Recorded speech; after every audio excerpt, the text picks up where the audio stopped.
Esse não é o canal oficial do Inteligência Limitada, mas o pessoal aí tá ajudando a gente, tá divulgando. Então assiste esse vídeo, mas não se esquece de inscrever no canal oficial, tá no comentário ou no link, eu não sei aonde aí que tem um link aí, vai aí.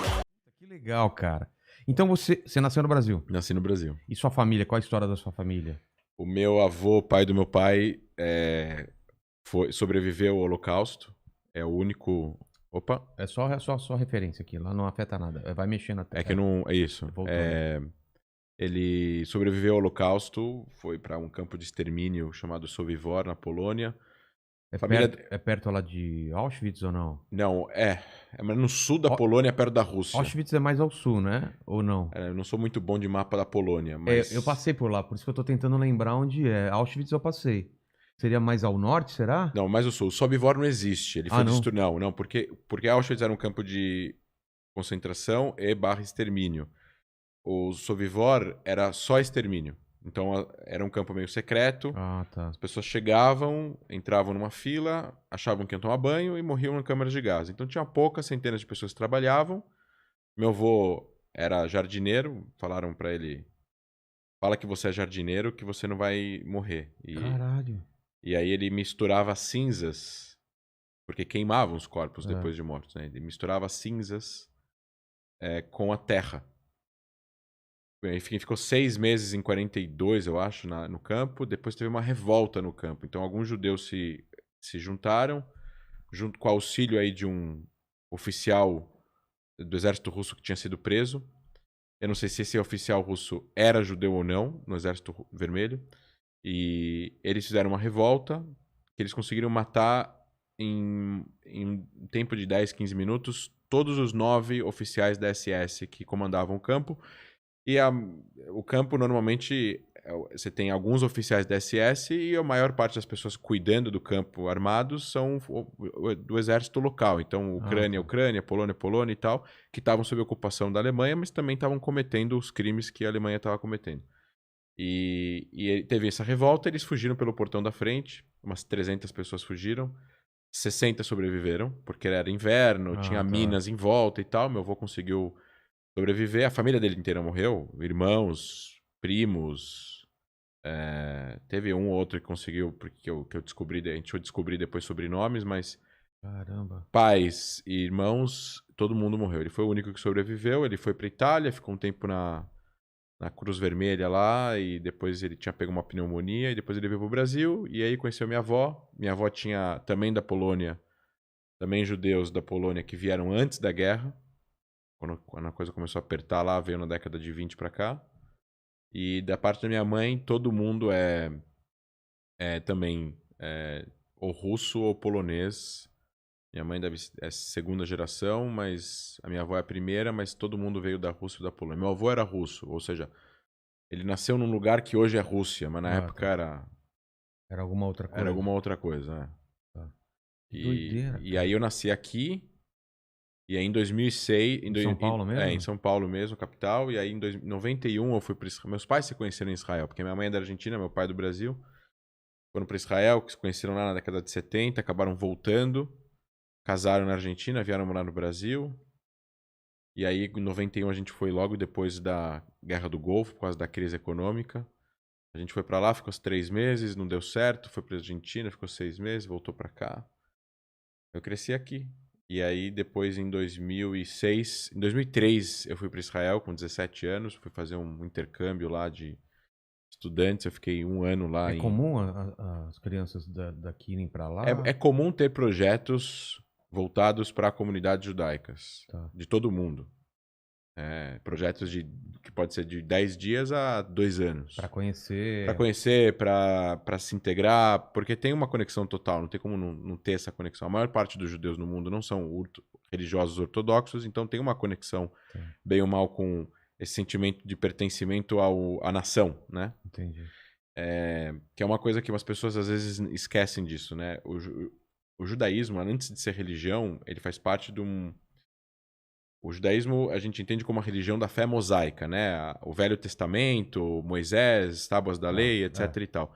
Só que antes disso, teve o povo hebreu no Egito escravizado, 400 anos, que é a história da Páscoa judaica. Tudo isso aconteceu antes da religião. Pessah, né? Pessah. Só que então, quando os judeus se sentam em volta da mesa para comemorar a liberdade, né, da escravidão do Egito, isso foi antes da religião existir. É verdade, né? É antes da religião existir. Tanto que quando ele sobe lá para pegar as tábuas da lei, depois ele volta, ele vê a galera em volta adorando o bezerro, ele joga as tábuas no chão, não sei o quê, depois ele volta e tal. Tudo isso é antes da religião ser o que é hoje, né? Então, eu acho que é um pertencimento ao povo, né? E aí eu fiz esse projeto, fiquei 1 ano, fiz o segundo colegial lá no internato. Foi bem legal, foi interessante. Era uma época que Israel ainda não estava livre ainda dos atentados suicidas que rolavam naquela época, né? Que tinha atentados suicidas. Então a gente, por exemplo, não podia às vezes ir para Jerusalém, não podia ir para Tel Aviv, não podia às vezes pegar ônibus e tal. Foi uma época bem complicada, né? E aí em 2006 eu fiz a LIA, que seria eu fiz o que eles chamam da Lei do Retorno. E qualquer pessoa que tenha descendência judaica, né? Um avô, uma avó, não importa, pode ter o direito de migrar para Israel com cidadania, porque essa era a mesma lei de Nuremberg, na Alemanha, que perseguia judeus. Entendi. Um avô, uma avó, bastava para eles pegarem e levarem para um campo de concentração e extermínio. Então, faz sentido, né? Fizeram a mesma lei para assim, se o povo judeu foi perseguido por causa disso, e foi tão... O Holocausto, ele é único. Ele não... O que aconteceu com o povo judeu, existiram vários genocídios no mundo, mas o Holocausto, ele é único, e isso não é o Museu do Holocausto que fala isso em Jerusalém, ele fala a forma como foi feita, industrial, com gás. Então, foi isso, de maneira industrial, nunca tinha sido feito e nunca foi depois, né? Da forma como foi feita, naquela escala. Naquela escala não existe. Teve guerra, teve fuzilamento, mas não desse jeito. Não, desse jeito não. Ficando cada vez, eles tentando ser cada vez mais efetivos e mais rápidos. Exato. Na hora de matar, né? Isso. E aí, então, eu fui pra lá em 2006. Enfim, eu fiquei 10 anos em Israel e acabei voltando pro Brasil para trabalho e acabei ficando no trabalho. O que você fez lá, além de estudar? Aí eu cheguei, o primeiro ano, você tem assim, quando eu cheguei em Israel, as pessoas que usam essa lei, se você é jovem e do sexo masculino, você é obrigado a fazer exército. Eu tinha que fazer exército de 2 anos, porque eu cheguei com 20 anos.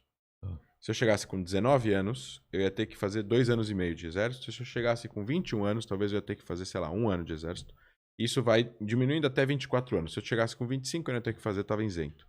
Eu cheguei com 20, tinha que fazer 2 anos. Só que esses 2 anos, o exército não pode te alistar em menos de 12 meses. Então você tem 12 meses para fazer o que você quiser. Trabalhar, viajar, fazer o que você quiser dentro do país. Só que de 12 meses e 1 dia eles já podem te alistar. Só que assim, o exército é uma experiência fantástica, mas é um lugar difícil. Né? É um exército, você não ganha bem, a comida é ruim. E no final das contas, assim, se você não domina a língua local, você não vai conseguir entrar numa unidade que você vai conseguir se desenvolver e desenvolver o seu conhecimento e desenvolver e também conseguir sentir que você está ajudando. Porque assim, é muita gente. O exército de Israel tem 200 mil pessoas em ativo e 500 mil em reserva, e sempre tem reserva o tempo todo fazendo alguma coisa. Então você tem 300 mil pessoas o tempo todo em ativa. Pra vocês terem uma ideia, é quase 3 vezes o tamanho do exército do Brasil. Caramba! Para um país pequeno. Então, você sempre sente que você é um parafuso minúsculo dentro de um sistema gigante. Então, me recomendaram, pessoas que estavam lá, brasileiros inclusive, que já moravam lá há muito tempo, falaram, escuta, tenta estudar primeiro e depois entra no exército. Porque você vai conseguir fazer alguma coisa um pouco mais interessante e você vai conseguir já aprender hebraico o suficiente para conseguir fazer coisas mais relevantes. E foi o que aconteceu. Eu entrei na faculdade, estudei Government, que é Faculdade de Governo, Diplomacia e Estratégia, especialidade em contra-terrorismo e Oriente Médio. Aí eu entrei no Exército, fui para Inteligência da Força Aérea, porque depois que você... Assim, o Exército tem uma coisa com os israelenses, normalmente, que eles falam assim, você quer fazer medicina? Beleza.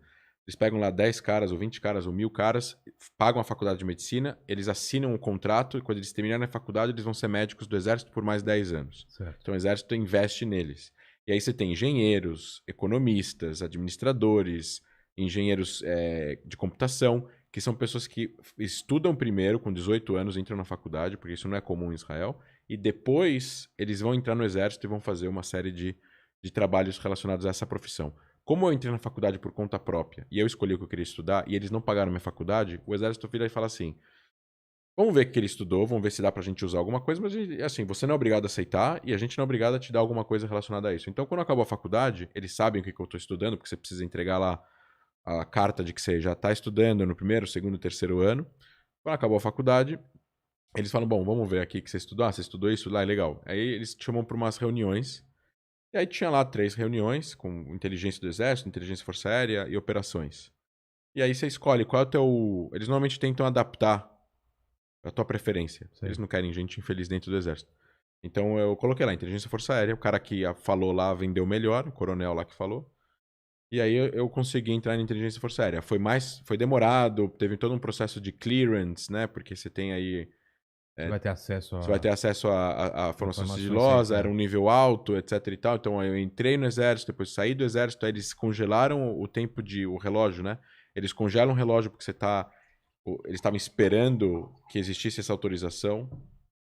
E aí eu entrei em março de 2011, saí em abril, maio, e voltei em novembro, e aí em novembro até setembro de 2013. E aí eu fiquei no exército 2 anos. Passei por uma guerra parecida com essa. É mesmo? Em 2012. Teve uma em mais 2012. longa, mais curta? 8 dias. Essa durou quanto? 10. 11. 12? 11. 11, tá. Também via aérea só, não teve entrada terrestre. Tá.